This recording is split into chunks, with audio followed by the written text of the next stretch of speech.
اور دوسری طرف وہ لشکر تھا جو اسلام کا نعرہ لگاتا تھا، کلمہ توحید پڑھتا تھا، اور جب وہ رسول اللہ کے اپنے نواسے کے گلے کو کاٹنے میں مصروف تھا لشکر، تو اس وقت یہ کہا جا رہا تھا کہ جلدی کرو تاکہ ہم نماز پڑھ سکیں. یعنی یہ بھی نماز ہے، وہ بھی نماز ہے جو حسین ابن علی نے پڑھی ہے، یہ بھی تکبیر ہے اور وہ بھی تکبیر ہے جو حسین ابن علی نے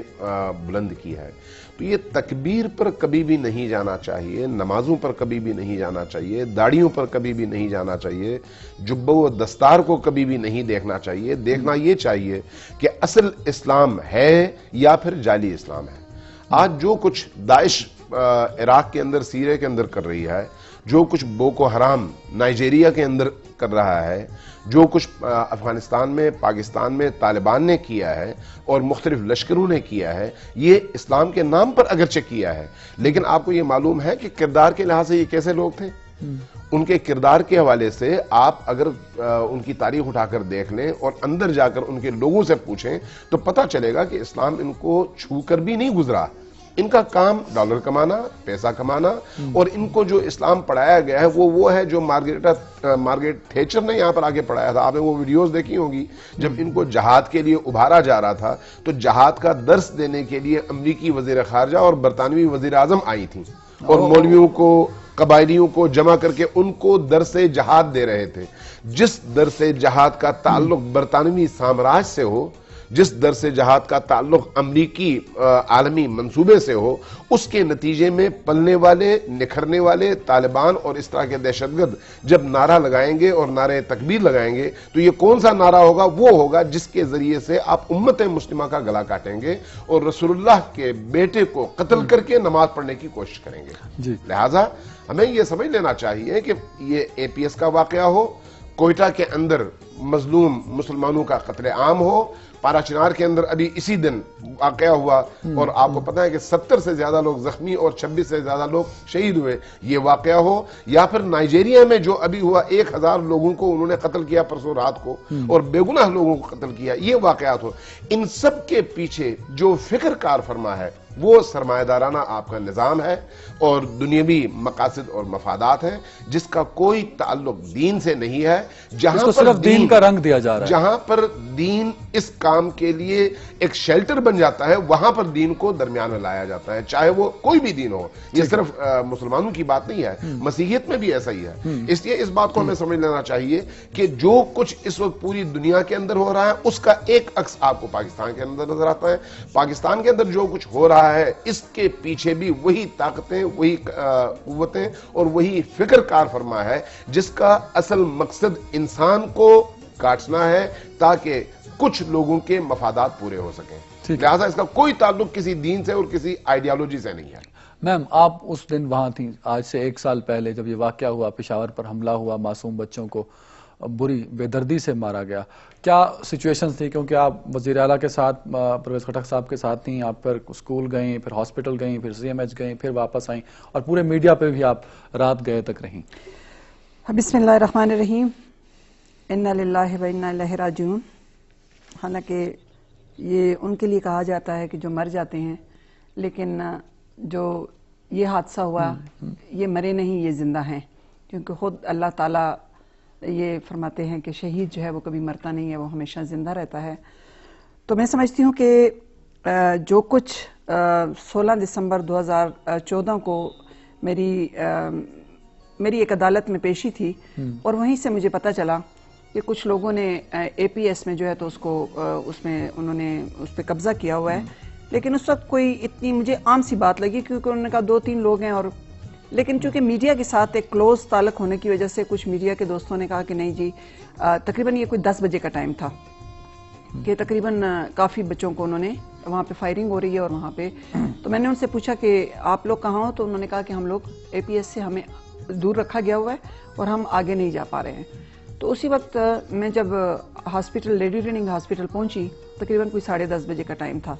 تو وہاں پہ شاہرام ترقی صاحب میں اور اسپیکر صاحب پھر بعد میں آئے، سی ایم صاحب آئے جو آج انفارمیشن منسٹر ہیں، مشتاق غنی صاحب آئے، اور ہم وہاں پہ جب کمرے میں بیٹھے تو سی ایم صاحب فگر لے رہے تھے. تو اس وقت جو سچویشن تھی وہ LRH ہاسپٹل کی، کیونکہ ایک بڑا ہاسپٹل ہے پشاور کا، تو وہاں پہ جب انہوں نے فگر لی تو مجھے ایگزیکٹ ابھی تک فگر یاد ہے کہ انہوں نے کہا کہ یہاں پہ 26 بچوں کی لاشیں لائی جا چکی ہیں۔ تو ہم سب جب بیٹھے ہوئے تھے تو ان میں میں نے کہا CM صاحب یہ ہماری LRH کی جو ہے تو وہ کاؤنٹنگ ہوگی، آپ دوسرے ہاسپٹل سے بھی پتہ کریں۔ تو CM صاحب چونکہ بہت زیادہ آپ CM صاحب کے ساتھ تھیں تب؟ جی میں پہلے پہنچ چکی تھی، چونکہ میں عدالت سے گئی تھی جب مجھے پتا چلا کہ وہاں پہ فائرنگ ہوئی اور بچے زخمی ہو کے ہاسپٹل آئے ہیں، تو میں ہاسپٹل چلی گئی تھی، تو CM صاحب وہاں پہ تشریف لائے۔ تو پھر CM صاحب نے جب دوسرے ہاسپٹل میں لائے تو CMH سے ہمیں اطلاع آئی کہ وہاں پہ تو تقریباً مور دین 80 جو ہے تو وہ ڈیڈ باڈیز پہنچ چکی ہیں۔ اس کے بعد ہم لوگ جب گئے، میں نے CM نے اور ہمارے اسپیکر صاحب اسد کیسر صاحب نے جب ہم نے راؤنڈ لیا تو ہم بچوں کے پاس گئے، تو وہاں پہ جو بچے زخمی تھے تو جو بہت زیادہ زخمی تھے اور ان کا علاج معالجہ ہو رہا تھا، 2-3 ان میں اسٹیبل بھی تھے، تو جب میں میرے پاس ان کی تصویر ہے اس دن کی، تو میں نے جب اس بچے کے سر پہ ہاتھ رکھا تو CM صاحب بھی کھڑے تھے، اسد کیسر ہمارے جو اسپیکر ہیں وہ بھی کھڑے تھے، تو میں نے اس بچے سے پوچھا کہ بچے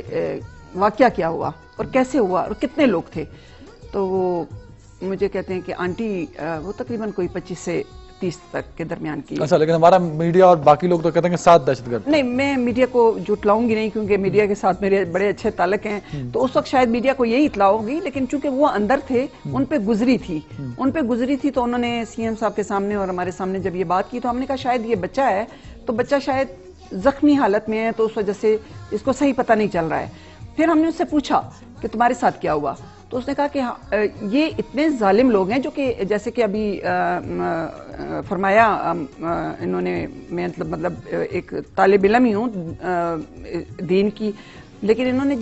جتنی بھی باتیں کی ہیں میں ان کو سیکنڈ کرتے ہوئے یہ ضرور کہوں گی کہ یہ مسلمان، اور میری نظر میں انڈیویجولی اپنی ذاتی رائے دیتی ہوں کہ یہ جو دہشت گرد اپنے آپ کو مسلمان کہتے ہیں اور نعرہ تکبیر بلند کرتے ہیں، میں ان کو مسلمان تو کیا، میں ان کو انسانیت کے اس سے بھی خارج کرتی ہوں۔ یہ تو انسان بھی نہیں ہے، یہ درندے ہیں، یہ وہ درندے ہیں جو کہ جیسے شیر درندہ ہے، جیسے کہ بھیڑیا درندہ ہے، جو کہ کسی بھی چیز کو چیر پھاڑ دیتا ہے اور اس کو کوئی پتہ نہیں چلتا۔ شاید وہ درندہ بھی اتنے بے رحم نہیں ہوگا۔ تو جب بچے سے میں نے پوچھا تو بچے نے کہا کہ پھر میں نے ان سے انٹرویو لینا شروع کر دیا، تو انہوں نے کہا کہ آنٹی جب وہ مار رہے تھے سب لوگوں کو تو اس کے بعد وہ کیا کرتے تھے کہ وہ چیک کرنے کے لیے، مطلب اتنی کیسا مسلمان ہے یا کیسا انسان ہے کہ وہ اس کو چیک کرنے کے لیے اس کے زخم پہ دوبارہ پاؤں مارے گا تاکہ یہ چیخے یا اس کے منہ سے کوئی آوازاری نکلے تو میں اس کو دوبارہ گولی مار دوں۔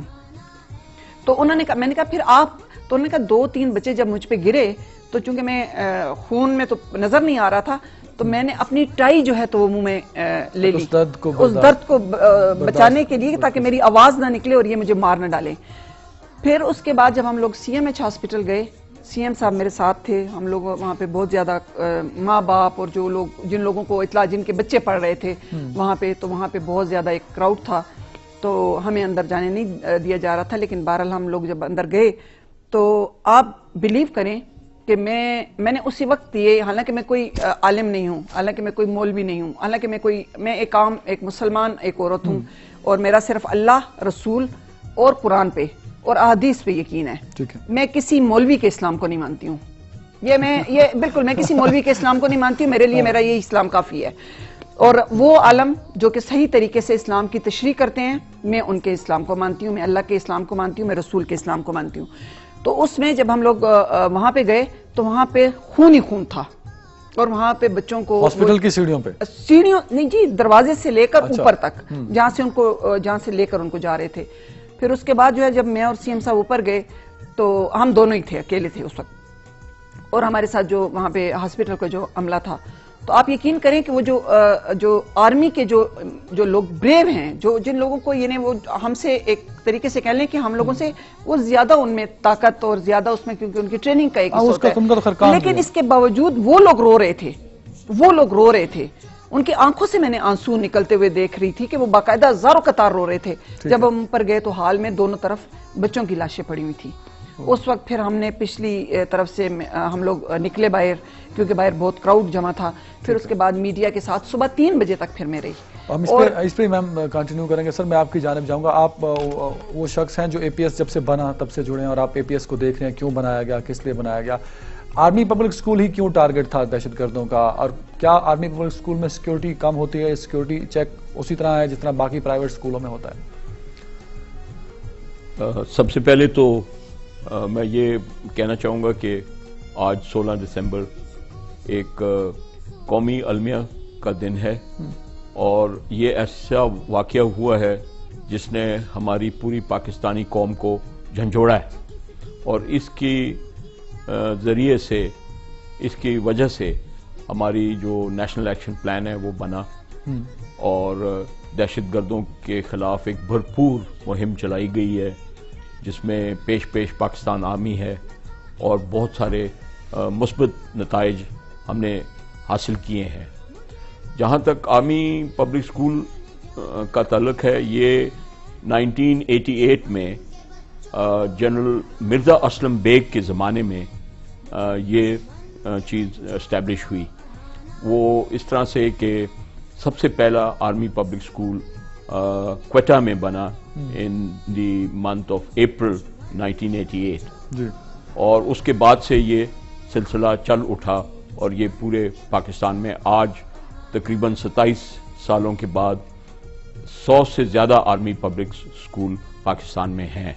اس کی ضرورت فوج کو اس لیے محسوس ہوئی کہ ہماری بڑی فریکوینٹ پوسٹنگز ہوتی ہیں افسروں کی، جے سی اوز کی، این سی اوز کی،